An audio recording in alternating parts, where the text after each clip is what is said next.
சாவச்சேரி நகரசபையின் புதிய உபதவிசாளர் தெரிவு வெளியான திகதி. இலங்கையில் டெங்கு தொற்றுக்குள்ளான 70,000 பேர் நாளுக்கு நாள் அதிகரிக்கும் எண்ணிக்கை. கோடபாய ராஜபக்ச செலவை பாதுகாத்த நீதவான் இரகசிய செயற்பாடுகள் அம்பலம். அதிகார போதையால் சட்டத்தின் மேலாதிக்கத்தை பலவீனப்படுத்த வேண்டாம், அரசை கடுமையாக விமர்சித்த முன்னாள் அமைச்சர் அலி சப்ரி.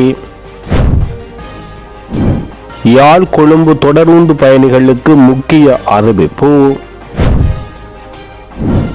நீதியமைச்சர் பதவி விலக வேண்டும், நம்பிக்கையில்லா தீர்மானம் மக்களிடம் வெல்லும், உதய கம்மன்பில.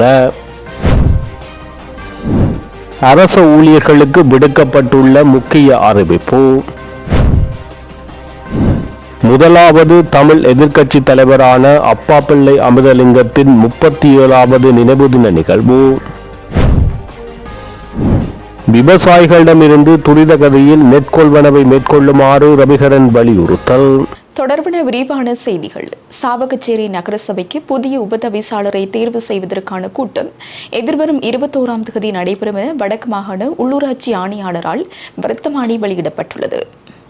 சாவச்சேரி நகரசபையின் உபதவிசாளர் தொடர்பில் ஆளுநரால் நியமிக்கப்பட்ட தனிநபர் விசாரணை அதிகாரியின் விசாரணை அறிக்கையின் பரிந்துரைக்கமைய முன்னாள் உபதவிசாளரின் உறுப்புரிமை ஆளுநரால் பரிதாக்கப்பட்டது.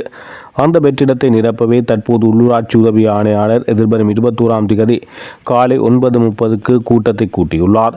அதே நேரம் முன்னாள் உபதவிசாளரை நீக்கி வடக்கு மாகாண ஆளுநரால் வெளியிடப்பட்ட வர்த்தமானிக்கு இடைக்கால தடை கோரி தாக்கல் செய்த மனு நேற்றைய தினம் யாழ்ப்பாண மேல் நீதிமன்றத்தில் எடுத்துக் கொள்ளப்பட்டது. இதன்போது எதிர்மனுதாரர் தரப்பு தமது ஆட்சேபனையை இணைக்க சந்தர்ப்பம் வழங்கி வழக்கு 17ஆம் தேதிக்கு ஒத்திவைக்கப்பட்டுள்ளமையும் குறிப்பிடத்தக்கது.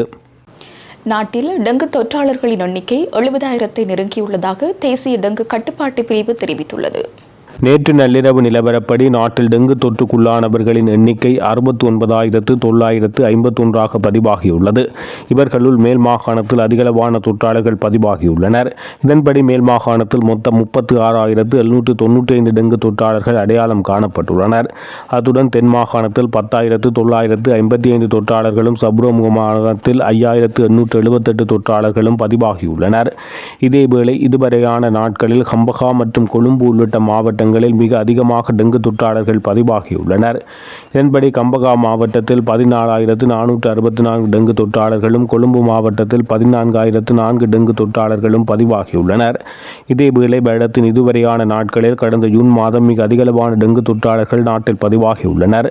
21,538 டெங்கு தொற்றாளர்கள் ஜூன் மாதத்தில் பதிவாகியுள்ளதுடன் ஜூலை மாதத்தின் இதுவரையான நாட்களில் 14,572 டெங்கு தொற்றாளர்கள் பதிவாகியுள்ளனர்.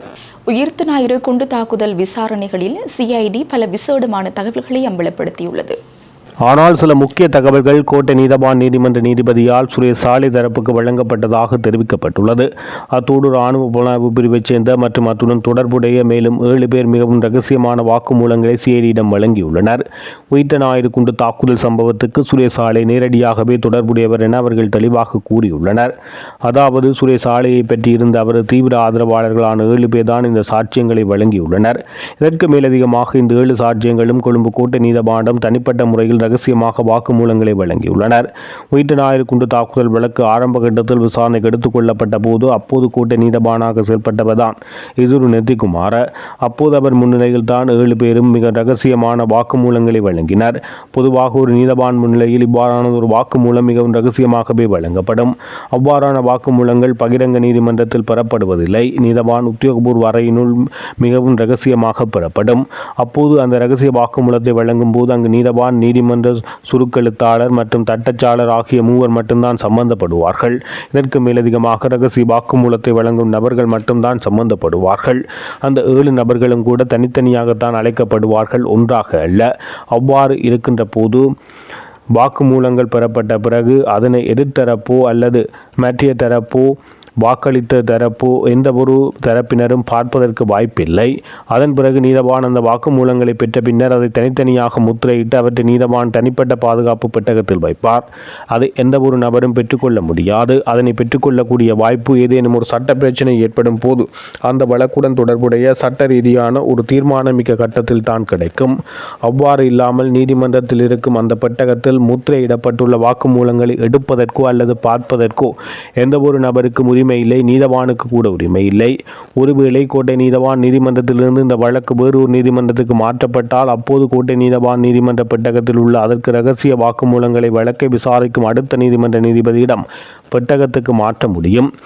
அது தவிர வேறு எந்த ஒரு தரப்பினரும் இந்த இரகசிய வாக்குமூலங்களை கொடுப்பதற்கோ அல்லது எடுப்பதற்கோ முடியாது. ஆனால் நீதவான் இசுரு நெத்திக்குமார குறித்த இரகசிய வாக்குமூலங்கள் அனைத்தையும் சுரேசாலையின் சட்டத்தணியான அசித சிறிவர்த்தனவிடம் வழங்கியுள்ளார். இவ்வாறானது ஒரு சூழ்நிலையில் உயிர்த்த ஞாயிறு குண்டு தாக்குதல் வழக்குகள் கூட தற்போது பாரதூரமான ஒரு பிரச்சனை எழுந்துள்ளது. ஏனென்றால் இரகசிய வாக்குமூலங்களை எதிர்த்தரப்பிடம் ஒப்படைத்ததன் மூலம் இப்போது இந்த வழக்கின் இரகசிய வாக்குமூலங்களை வழங்கியது யார், அந்த வாக்குமூலங்களில் என்ன உள்ளடக்கப்பட்டுள்ளது, அவை அனைத்தும் தற்போது கோட்டபய ராஜபக்சவின் கைக்கு சென்றுள்ளது. இந்த விவரங்கள் அம்பலமான பின்னர் இசுரு நெத்திக்குமார நீதிசபை ஆணைக்குழுவில் மாற்றப்பட்டார். இவ்வாறு மாற்றியவுடனே ராஜபக்ச குழுவும் அதே போன்று ஃப்ரீ லோயர்ஸ் என்று சொல்லப்படும் ஜனாதிபதி சட்டத்தரணி மைத்ரி குணரத்ன உள்ளிட்ட இலங்கை சட்டத்தரணிகள் சங்கம் மற்றும் எதிர்க்கட்சியினர் ஊடகங்களில் அதற்கு எதிராக பாரிய குரல் எழுப்பியதாக தெரிவிக்கப்படுகிறது. அதிகாரம் கையில் இருக்கும்போது சுயாதீனமான நீதிமன்றம், சுதந்திரமான சட்டத்தரணிகள், தொழில் அல்லது சட்டத்தின் ஆட்சியின் முக்கியத்துவம் நமக்கு புலப்படாமல் போகலாம். எனினும் காலப்போக்கில் சூழ்நிலைகள் மாறும்போது ஜனநாயக ஆட்சியை பாதுகாக்கும் பிரதான நிறுவனங்கள் அவைதான் என்பதை நாம் புரிந்து கொள்கிறோம் என முன்னாள் அமைச்சர் அலி சப்ரி தெரிவித்துள்ளார். நீதித்துறை தொடர்பில் கருத்து தெரிவிக்கும் போது அவர் இதனை தெரிவித்துள்ளார். ஒரு சட்டத்தரணியின் பொறுப்பு சட்டத்தின் முன்னால் ஒவ்வொரு நபருக்கும் அச்சமின்றி சுதந்திரமாக மற்றும் நியாயமான முறையில் சட்ட பிரதிநிதித்துவத்தை வழங்குவதாகும். மக்களின் விமர்சனத்துக்குள்ளான நபர்களுக்காக முன்னிலையாகும் சட்டத்தரணிகளை கண்டிக்க முற்படுவது இறுதியில் நீதித்துறையின் அத்திபாரத்தை பலவீனப்படுத்தும். அதிகாரம் நிரந்தரமானதல்ல, பதவிகள் நிரந்தரமானவை அல்ல. இன்று அரசாங்கமாக இருப்பது நாளை எதிர்க்கட்சியாக மாறலாம். இன்று குற்றம் சுமத்துபவர்கள் நாளை குற்றம் சுமத்தப்படுபவர்களாக மாறலாம். இன்று உங்களது எதிரியாக இருப்பவர் நாளை உங்களுக்கு நீதிமன்றத்தில் முன்னிலையாகும் சட்டத்தரணியாக மாறலாம். எனவே ஒரு சுதந்திரமான சட்டத்தரணிகள், தொழில், சுயாதீன நீதிமன்றம் மற்றும் சட்டத்தின் ஆட்சியை பாதுகாப்பது என்பது சட்டத்தரணிகளுக்கோ அல்லது நீதிபதிகளுக்கோ செய்யும் ஒரு சலுகை அல்ல. அது ஒவ்வொரு குடிமகனினது சுதந்திரம், உரிமைகள் மற்றும் கௌரவத்தை பாதுகாக்கும் அரசியலமைப்பு ரீதியான பாதுகாப்பு ஆகும். அந்த நிறுவனங்களை நாம் பாதுகாக்க வேண்டியது இந்த அவற்றின் பாதுகாப்பு யாருக்கு தேவைப்படுகிறது என்று பார்த்தல்ல, நாளை ஒரு நாளில் அவற்றின் பாதுகாப்பு நமக்கே தேவைப்படலாம் என்பதை நாம் அறிந்திருப்பதாலாகும். சட்டத்தின் ஆட்சி என்பது பலசாலிகளின் வரப்பிரசாதம் அல்ல. அது அதிகாரத்தை துஷ்பிரயோகம் செய்வதிலிருந்து ஒவ்வொரு குடிமகனையும் பாதுகாக்கும் இறுதி அரணாகும் என தெரிவித்தார். கொழும்பிலிருந்து காங்கேசன்துறை நோக்கி பயணிக்கும் நகராந்திர கடுகதி தொடருந்து சேவை இன்று முதல் வழமை போல் இயங்கும் என தொடருந்து திணைக்களம் அறிவித்துள்ளது. குறித்த தொடருந்து சேவையை வாரத்துக்கு 4 நாட்களுக்கு மாத்திரம் பரிகரிப்பதற்கு தொடருந்து நிர்வாகம் இதற்கு முன்னர் எடுத்திருந்த தீர்மானத்தை மாற்றி இன்று முதல் அதனை வழமை போல் இயங்குவதற்கு நடவடிக்கை எடுக்கப்பட்டுள்ளது. தொடருந்து இயந்திர தொகுதிகளில் தட்டுப்பாடு நிலவுவதாக கூறியதற்கு முன்னர் செவ்வாய் மற்றும் வியாழக்கிழமைகளில் இந்த தொடருந்து சேவையை நிறுத்துவதற்கு தொடருந்து நிர்வாகம் தீர்மானித்திருந்தது.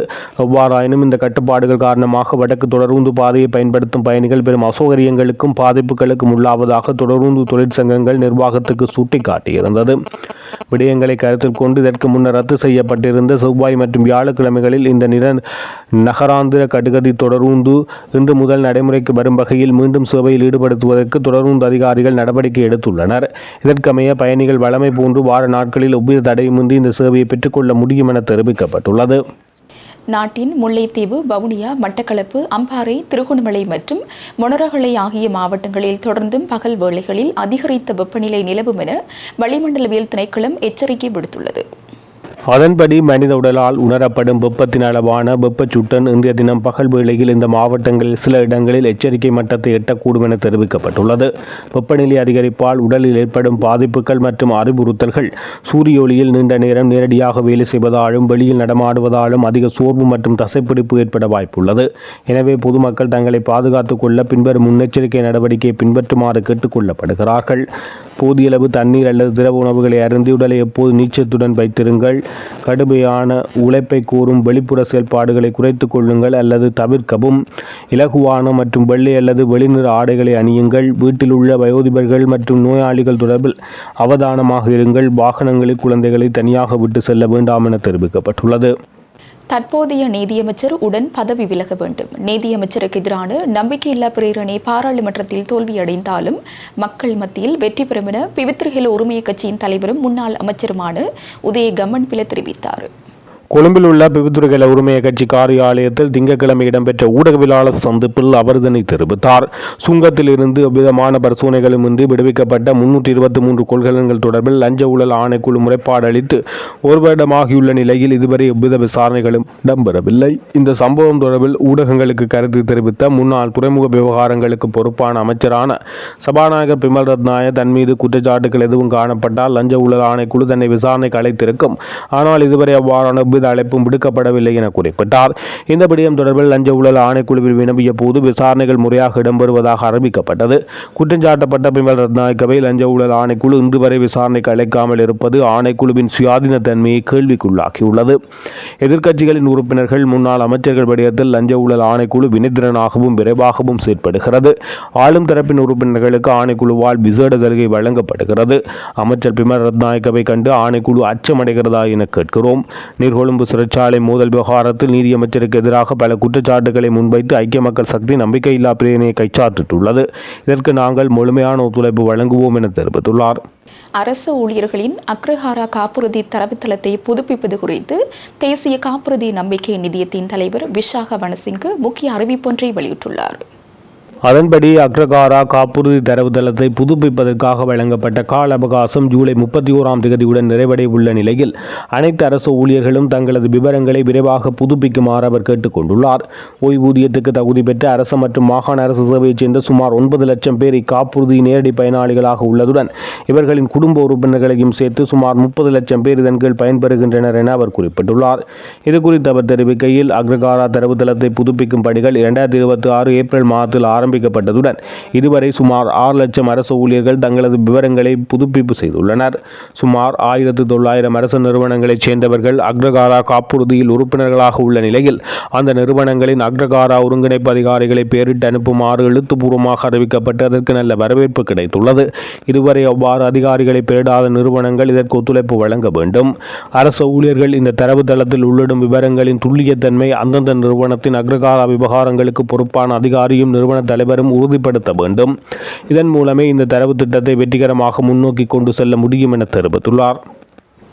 முதலாவது தமிழ் எதிர்க்கட்சி தலைவரான அப்பா பிள்ளை அமிர்தலிங்கத்தின் 37வது நினைவு தின நிகழ்வு நேற்று கிளிநொச்சியில் உள்ள தமிழர் விடுதலை கூட்டணி கட்சி அலுவலகத்தில் நடைபெற்றது. முன்னாள் தலைவரும் முதலாவது தமிழ் எதிர்க்கட்சி தலைவருமான அப்பா பிள்ளை அமிர்தலிங்கத்தின் 37வது நினைவு தின நிகழ்வு நேற்று கிளிநொச்சியில் உள்ள தமிழர் விடுதலை கூட்டணி கட்சி அலுவலகத்தில் நடைபெற்றது. தமிழர் விடுதலை கூட்டணியின் செயலாளர் நாயகம் பி ஆனந்த சங்கரி தலைமையில் நடைபெற்ற நிகழ்வில் அமிர்தலிங்கத்தின் திருவுருவப் படத்துக்கு ஈகை சுடரேற்றி மலரஞ்சலி செலுத்தினர். தொடர்ந்து ஊடகங்களுக்கு கருத்து தெரிவிக்கையில் கண்ணீர் தான் வருகின்றது என்று நான் குறிப்பிட்டிருந்தேன். அது காரணம் பல. ஆரம்பத்திலே அரசியல்ல அவருடைய கருத்தை நான் ஈட்டவன் அல்ல. கடைசியாக அவரை பெரிய உத்தமன் என்று நிரூபிக்கப்பட்ட பிறகுதான் நான் அவரை பற்றி தப்பான கருத்துக்களெல்லாம் மாற்றம் சொல்லி வந்தது. உண்மையான ஒரு இனத்துக்காக தன்னுடைய உயிரை அர்ப்பணித்திருக்கிறார். அவர் இல்லாமல் அரசியல் நடக்காது என்பதை இந்திய அரசியல் எங்களை காட்டியிருக்கின்றது. திரு அமலிங்க அவர்கள் இல்லை என்றால் அரசியலில் என்ற மாதிரி போய்கொண்டிருக்கின்றார். அதுதான் வீரநேசன் என்ற திட்டம்.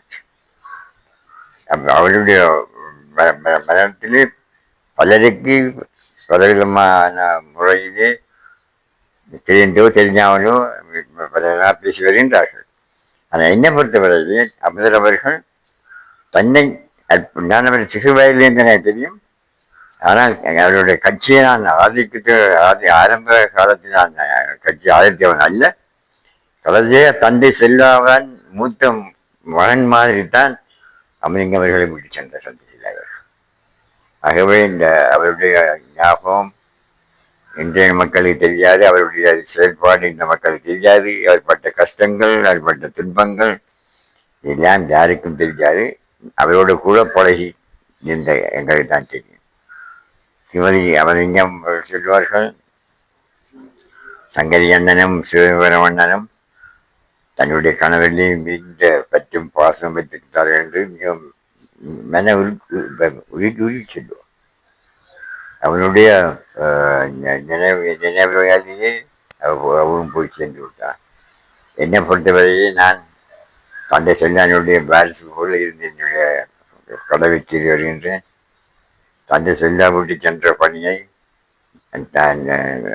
தலைவர் அமீர் போன்றவர்கள் விட்டு கொண்ட பணியை நான் தொடர்ந்து விசுவாசமாக முழு மனத்தோடு செய்து வருகிறேன். அதில் எந்த சந்தேகமில்லை. ஆனால் சிலர் அவங்களுடைய பேரை பரதாக்கக்கூடிய வகையில் நடந்து கொண்டிருக்கின்றார்கள். அதை யாரையும் நான் கண்டிக்க நான் விரும்பவில்லை.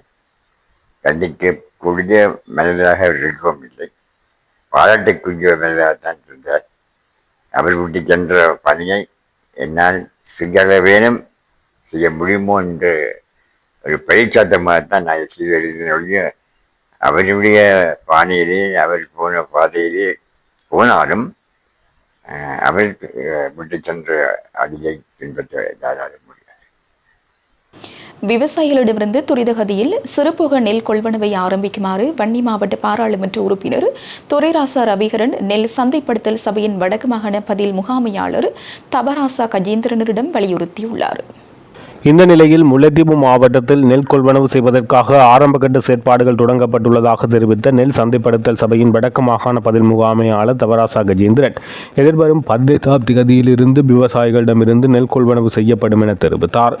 கடந்த 8/7/2026 அன்று பாராளுமன்ற கட்டட தொகுதியில் இடம்பெற்ற கமத்துளிர் கால்நடை வளங்கள் காணி மற்றும் நீர்ப்பாசன அமைச்சுசார் ஆலோசனை குழு கூட்டத்தில் விவசாயிகளிடமிருந்து துரித கதியில் நெற்கொள்வனவை ஆரம்பிக்குமாறு பாராளுமன்ற உறுப்பினர் ரவிகரன் வலியுறுத்தினார். இதன்போது இம்மாதம் 13ஆம் தேதி நெற்கொள்வனவு ஆரம்பிக்கப்படும் என உரிய அதிகாரிகளால் பதிலளிக்கப்பட்டது. இவ்வாறு உரிய அதிகாரிகளால் பாராளுமன்ற உறுப்பினருக்கு பதில் வழங்கப்பட்டிருந்த போதும் 13ஆம் தேதி நெல் சந்தைப்படுத்தல் சபையினால் விவசாயிகளிடமிருந்து நெற்கொள்வனவு மேற்கொள்ளப்படவில்லை. இந்த நிலையில் இது தொடர்பாக முல்லைத்தீவு மாவட்டத்தைச் சேர்ந்த விவசாயிகளால் இது தொடர்பில் பாராளுமன்ற உறுப்பினரிடம் முறையீடு செய்யப்பட்டது. இத்தகைய சூழலில் உடனடியாக நெல் சந்தைப்படுத்தல் சபையின் வடக்கு மாகாண பதில் முகாமையாளர் தவராசா கஜேந்திரனை தொலைபேசி மூலம் தொடர்பு கொண்ட பாராளுமன்ற உறுப்பினர் ரவிகரன் நெல் கொள்வனவு தொடர்பில் கேள்வி எழுப்பினார். இதன்போது அவரால் இவ்வாறு பதில் வழங்கப்பட்டது. இத்துடன் ஜெஃப்னா-கிளரியின் மதிய நேர பிரதான செய்திகள் நிறைவடைகின்றன. மேலதிக செய்திகளை அறிந்து கொள்ள www.jeffnaclery.lk என்ற இணையதளத்தினூடாக இணைந்து கொள்ளுங்கள்.